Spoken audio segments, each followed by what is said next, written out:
صوفیہ بھی پڑھتے ہیں، اس میں ایسے ایسے نکات موجود ہیں، لوگ اپنے سرہانے لے کر سوتے ہیں اس کتاب کو، عارفین حقیقت محمدیہ نام کی وہ کتاب، اس میں جو نکات انہوں نے بیان کیے ہیں وہ کوئی عارف بیان نہیں کر سکتا۔ ان کے دور میں ان کی شان یہ تھی، حضرت شاہ عالم کے علم کو دیکھیں، سیدی احمد کٹو کے علم کو دیکھیں، لیکن آج اپنے بچوں کو ہم نے نماز بھی نہیں سکھائی۔ سن لو، یہ بچے پیدا ہونے کے بعد تم مٹھائیاں تو بانٹتے ہو، لیکن یہ بچے صرف تمہارے بچے نہیں ہیں، یہ بچے اللہ کی امانت ہے، اللہ کی امانت۔ اگر اللہ کی اس امانت میں خیانت کرو گے، فرمایا گیا ان ماں باپ کو بغیر حساب و کتاب جہنم میں ڈالا جائے گا جن ماں باپ نے اپنے بچوں کو علم دین نہیں سکھایا۔ ایک بچے کی جدائی بیوہ ماں کیسے برداشت کر سکتی ہے، لیکن غوث پاک کی پیاری امی نے بتا دیا بچے سے زیادہ عزیز علم دین ہونا چاہیے۔ بیٹے کو 18 سال کے اکلوتے بیٹے کو، غوث پاک کے ایک چھوٹے بھائی بھی تھے، یا بعض لوگ کہتے ہیں بڑے بھائی بھی تھے، لیکن ان کا انتقال بچپن میں ہو گیا تھا، غوث پاک اکیلے رہ گئے تھے۔ غوث پاک کو جدا کرتے ہوئے دوپٹے سے آنسو پوچھتی ہے اور کہتی ہے بیٹا اب تیری میری ملاقات انشاءاللہ قیامت میں ہوگی، مجھے تیری صورت سے زیادہ رسول اللہ کی سیرت سے پیار ہے، جا میں نے تجھے اللہ کے سپرد کیا۔ یہ تھی مائیں، ماؤں کا جذبہ یہ تھا۔ حیرت ہے آج ماں اپنے بچے کو جو ہے وہ دنیاوی تعلیم کے لیے ہاسٹل میں تو بھیج دیتی ہے لیکن مدرسے میں نہیں بھیجتی۔ میں یہ نہیں کہتا اسکول چھڑا دو اور مدرسہ پڑھاؤ، نہیں، پارٹ ٹائم پڑھاؤ، ایک ٹائم اسکول پڑھے ایک ٹائم مدرسہ پڑھے، حافظ قرآن بنے۔ تو یہ جو آپ کے یہاں کا ماحول ہے نا، 4-5 ہزار روپے جو امام کو دیتے ہو، یہ ظلم ہے۔ میں تو یہ کہتا ہوں کہ اگر امام کو ایک پلڑے میں رکھ کر دوسرے پلڑے میں پوری کائنات کو تول دیں تو بھی وہ امام کی برابری نہیں ہو سکتی، کیونکہ امام کون ہے؟ اللہ کی بارگاہ میں آپ کا نمائندہ بن کر جو کھڑا ہے نا، اس کو امام کہتے ہیں۔ کوئی قدر نہیں ہے، جج کو دیکھ کر کھڑے ہوں گے، وکیل کو دیکھ کر کھڑے ہوں گے، امام کو دیکھ کر گلی کا رستہ بدل دیتے ہیں۔ جس قوم کے دل میں امام کی عظمت نہ ہو وہ قوم پھر ماری ہی جائے گی، وہ قوم پھر کاٹی ہی جائے گی، وہ قوم پھر تباہی کی جائے گی۔ بد دعا کے طور پہ نہیں کہہ رہا ہوں، یہ حدیث کا مفہوم بیان کر رہا ہوں۔ آپ کیا سمجھتے ہیں علم والوں کو؟ اپنے بچوں کو علم کی تعلیم دو۔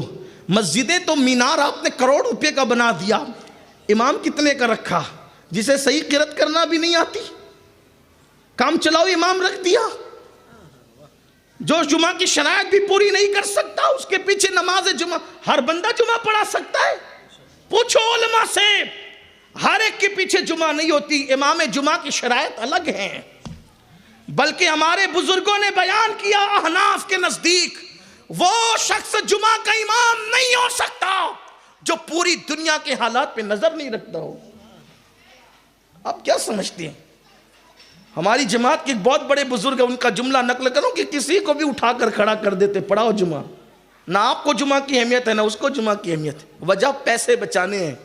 بڑا علم والا لاؤ گے تو پیسے زیادہ دینے پڑے، اور یاد رکھنا ہم امامت کی تنخواہ نہیں دیتے اور نہ کوئی امام امامت کی تنخواہ لیتا ہے، امامت کی تنخواہ نہیں ہوتی بلکہ ہم امام کی خدمت کرتے۔ یہ ہے، یہ بھی آپ سے کہہ دوں، یہ بھی کڑوا کڑوا جملہ برداشت کر لیں، تھرکنے پھدکنے والے نعت خانوں کو بلاتے ہو تو 50-50 ہزار روپیہ ایک ایک رات کا دیتے ہو، اور پورا مہینہ وہ امام بچے کے کان میں اذان سے لے کر کے نماز جنازہ تک خدمت کرتا رہے، اسے 5 ہی ہزار دینا ہے، اس کے لیے دل بڑا نہیں کرنا ہے۔ جو 1 گھنٹہ پھدکے گا نا اسٹیج پر، اس کے لیے 50 ہزار تک میری قوم دے سکتی ہے، جو پورا مہینہ لگا ہوا ہے اس کے لیے کچھ نہیں۔ اس لیے قوم کا مزاج بنا، ہم نے کیا عالم بنانا اپنے بچوں کو، ہم نے کیا حافظ بنانا اپنے بچوں کو۔ تو میں آپ سے یہ کہنا چاہتا ہوں، عالم اس لیے نہیں بناتے کہ بچہ امامت کرے مدرسے میں پڑھائے، حافظ اس لیے نہیں بناتے کہ وہ امامت کرے مدرسے میں پڑھائے، کہ اللہ کا حکم ہے۔ بے شمار ایسے علماء ہیں جو امامت نہیں کرتے، بے شمار ایسے حافظ قرآن ہیں جو امامت نہیں کرتے، جو مدرسے میں نہیں پڑھاتے، خود اسٹیج پر بھی بیٹھے ہیں۔ عالم اس لیے بناتے ہیں کہ اگر ایک بندہ خاندان میں جاتا ہے تو وہ اپنے خاندان کے 700 لوگوں کو جنت میں لے کر جائے گا. 700 لوگوں کو. اور وہ تو خاندان کے لوگ ہوں گے, اور جو باہر کے لوگ ہوں گے ان کا حال یہ ہوگا, اگر کسی نے عالم کو گلاس بھر کر پانی دیا ہوگا یا استنجا کے لیے ڈھیلا دیا ہوگا تو وہ عالم اس کو بھی اپنے ساتھ جنت میں لے کر کے جائے گا. یہ ہے عالم کی شان. اس لیے اپنے بچوں کو عالم بناؤ, کم سے کم ایک بچہ. تو جو بچہ 700 کو جنت میں لے جا کر ان کی آخرت سنوار سکتا ہے, کیا وہ عالم دنیا کے اندر آپ کے گھر کا ماحول نہیں سنبھال سکتا؟ لیکن یاد رکھنا, ہمارے یہاں اب سنیں عالم کون ہے. بڑی معذرت کے ساتھ یہ بھی تھوڑی کڑوی ہے. ہمارے یہاں جب بھی اسٹیج لگتا ہے تو کہتے ہیں کہ عالم کے چہرے کو جس نے دیکھا اس نے حضور کے چہرے کو دیکھا, جس نے عالم سے مصافحہ کیا اس نے حضور سے مصافحہ کیا. یہ حدیث بالکل ہے, لیکن وہ ہم لوگوں کے چہرے نہیں ہیں. یہ بڑی معذرت کے ساتھ جو 5 سال 8 سال 10 سال مدرسوں میں پڑھے ان کے چہرے نہیں. اس لیے کہ عالم اور پڑھے لکھے میں فرق ہے. عالم میں اور پڑھے لکھے میں فرق ہے. جو ڈگری لے کر دنیا کمائے, جو ڈگری لے کر بدعملی کا شکار ہو, جو ڈگری لے کر برائیوں میں مبتلا ہو, بے عمل ہو, بد عمل ہو, بد عقیدہ ہو, وہ پڑھا لکھا تو ہے, وہ عالم نہیں ہے. پھر عالم کون ہے؟ تو قرآن خود کہتا ہے انما یخشی اللہ من عبادہ العلماء.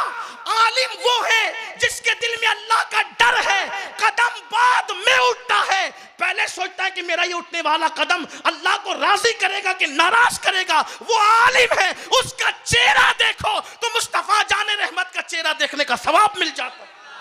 اس کے پیچھے نماز پڑھو تو مغفرت ہو جائے. بلکہ واللہ ان کے پیچھے پڑھی جانے والی نمازی بھی سدھر جاتے. ان کے پیچھے جو نماز پڑھے نمازی بھی سدھر جاتے ہیں عالم کے پیچھے. حدیث پاک کا مفہوم ہے, جس نے عالم کے پیچھے نماز پڑھی گویا اس نے رسول اللہ کے پیچھے نماز پڑھی. وہ کون سا عالم؟ جس کا دل اللہ کے خوف و خشیت کا گنجینہ ہے. ایک لڑکی سے ایک نوجوان کو پیار اور محبت ہو گئی, اور وہ دور تھا میرے نبی کے جانشین دوم سیدنا عمر ابن خطاب کا. مطلب یہ مرض نیا نہیں ہے پیار محبت کی, یہ لعنت جو وہ نئی نہیں, یہ پرانی ہے. ہاں, لڑکے ہمیشہ ہی سے منچلے رہے ہیں, ہنسنے کی بات نہیں, یہ تو تباہی کے دہانے پر ہے. پیار سے اتنا ہی سینہ ابل رہا ہے تو اپنی ماں سے کیوں پیار نہیں کرتے؟ اپنے باپ سے اتنے پیار کرنے والے ہو گئے. کچھ لوگ تو یہ کہتے ہیں کہ ہم جو لوگ پیار کرنے سے نفرت کرتے ہیں ہم ان کو جلا دیں گے اور ان کو مار دیں گے اور ان کو گولی سے اڑا دیں گے. پیار سے کسے نفرت ہے؟ جھوٹے. اگر تجھے پیار ہی ہوتا تو جس نے 2 سال تک دودھ پلایا اس سے پیار کیوں نہیں کرتا؟ مولانا پیار کا دشمن نہیں ہے, اصل پیار کرنے والا تو مولانا ہی ہے. لیکن تجھ میں اور اس میں فرق یہ ہے, اللہ والوں میں اور نفس پرست میں فرق یہ ہے کہ تم نفسانیت کے لیے کسی کو چکر میں لا کے اس کو پیار کا نام دیتے ہو, اور جن لوگوں کو واقعی پیار ہے وہ دودھ پلانے والی ماں سے پیار کرتے ہیں, وہ دودھ ساتھ پینے والی بہن سے پیار کرتے ہیں, وہ اپنے باپ سے پیار کرتے ہیں جس کو جنت کا دروازہ کہا گیا ہے, وہ اپنے علماء سے پیار کرتے ہیں, وہ نبی کی اولاد سے پیار کرتے ہیں, وہ قرآن سے پیار کرتے ہیں, اسلام سے پیار کرتے ہیں, شریعت سے پیار کرتے ہیں. پیار اس کا نام ہے. پیار سے کون جلتا ہے؟ جو آپ جلانے اور مارنے کی بات کرتے ہیں. یہ جو تم گرفتار ہو یہ نفسانیت. بہرحال دور نہیں جاتا تو وہ لڑکی سے ایک لڑکے کو پیار ہو گیا. اس نے خط لکھ کے کہا کہ آپ سے شادی کریں گے. اس لڑکی نے جواب دیا یہ شادی کی بات تو ابھی نہیں ہوگی, ایک شرط ہے شادی سے پہلے کہ 40 دن تک. کتنے دن تک؟ 40 دن تک تمہیں امیر المومنین فاروق اعظم کی اقتداء میں 5 وقت کی نماز پڑھنی ہوگی. سبحان اللہ. اگر تم ان کے پیچھے 40 دن نماز پڑھو گے تو پھر دیکھا جائے گا. اب آپ جانتے ہیں نا کہ مرتا کیا نہیں کرتا. کتنے یہاں عاشقان زار موجود ہیں کہ جن پر بھی ایسی کیفیت گزری ہوگی کہ پھر شرط آئی تو سب پوری کی, وہ بھی بیچارہ پوری کرنے کے لیے تیار ہو گیا، اور اس نے کہا کتنی چھوٹی سی شرط تو ہے کہ 40 دن نماز پڑھنا ہے۔ کہاں؟ مسجد نبوی کے اندر امیر المومنین کی اقتداء میں۔ 1 دن 2 دن 4 دن 10 دن 20 دن 40 دن گزرے، اب وہ لڑکا آیا نہ اس کا خط آیا، نہ اس کا پیغام آیا، کچھ نہیں آیا۔ اب اس نے خود خط بھیجا کنیز کے حوالے سے، کہا کیوں 40 دن پہلے تو بڑی پیار کی باتیں کرتے تھے، آج کیا ہوا؟ کہا عمر کے پیچھے نماز پڑھ لی تو دل میں وہ عشق مصطفیٰ پیدا ہوا کہ اب کسی کی ضرورت ہی محسوس نہیں ہو۔ یہ تھے علم والے، یہ تھے علماء۔ تو اپنے بچوں کو علم کی طرف لاؤ، انہیں انجینئر بھی بناؤ، ڈاکٹر بھی بناؤ، ٹیچر بھی بناؤ، علم بھی دو۔ اب کتنا اچھا ہوگا نا کہ جو لڑکا IAS ہوگا وہ حافظ قرآن ہو کر کے تراویح بھی پڑھائے گا۔ کتنا خوبصورت ماحول لگے گا کہ جو عالم ہوگا وہ ہندوستان میں جج کی کرسی پر بھی بیٹھا ہوگا۔ کیا وہ کسی پر ظلم کرے گا؟ کیا وہ زیادتی کرے گا؟ آپ یہ نہیں کہیں کہ میں سنہری خواب دکھا رہا ہوں، ہتھیلی پر جنت دکھا رہا ہوں، نہیں، یہ آج سے 100 سال پہلے 150 سال پہلے ہو چکا ہے، اور کہا گیا ہے کہ تاریخ اپنے آپ کو دہراتی ہے، تاریخ اپنے آپ کو دہراتی ہے، تاریخ اپنے آپ کو دہرائے گی۔ میری قوم کے جوانوں، عاشقان مصطفیٰ، صرف تم بیدار ہو جاؤ، کسی اور کی مدد کی ضرورت نہیں ہے۔ مسلمان دل پہ لے لے، مسلمان بیدار ہو جائے، تاریخ اپنے آپ کو دہرائے گی۔ وہ وقت پھر آئے گا، وہ دن پھر آئے گا، وہ زمانہ پھر آئے گا کہ اللہ اکبر، جو عالم ہوگا وہ جج بھی ہوگا۔ اگر کوئی کہے کہ حکومت تو ہماری نہیں ہے، دوسروں کی حکومت میں جج کوئی کیسے بنے گا؟ ہم نے کہا 150 سال پہلے ہو چکا ہے کہ ایک جج ایسا تھا جسے دنیا فضل حق خیر آبادی کے نام سے جانتی ہے۔ انگریزوں کی حکومت میں وہ عدالتوں میں فیصلہ بھی کرتے تھے، اور جب اذان ہوتی تھی تو مسجد میں آ کے نماز بھی پڑھاتے تھے۔ ہو چکا ہے یہ، لیکن کرنا ہے یہ اپنے شوق کو کم کرو۔ جتنا گٹکا کھا کر کے تھوک دیتے ہو، اگر اتنے پیسوں کو ایجوکیشن کے راستے میں استعمال کرو گے، اپنے بچوں کو بہت پڑھا سکتے ہو۔ یہ میری مائیں اور بہنیں بیوٹی پارلر کی جو نظر کر دیتی ہے اپنے پیسوں کو، اگر وہ بچا لیں، کوئی ضروری ہے ہر شادی میں نیا کپڑا ہونا چاہیے، کوئی ضروری ہے ہر فنکشن میں نیا کپڑا ہونا چاہیے۔ ایک ماں باپ صرف 10 سے 15 سال اپنی خواہشات پہ کنٹرول کر لیں اور یہ عہد کر لے مجھے اپنے بچوں کو پڑھانا ہے، مجھے اپنے بیٹے کو پڑھانا ہے، پھر دیکھو آپ کا بچہ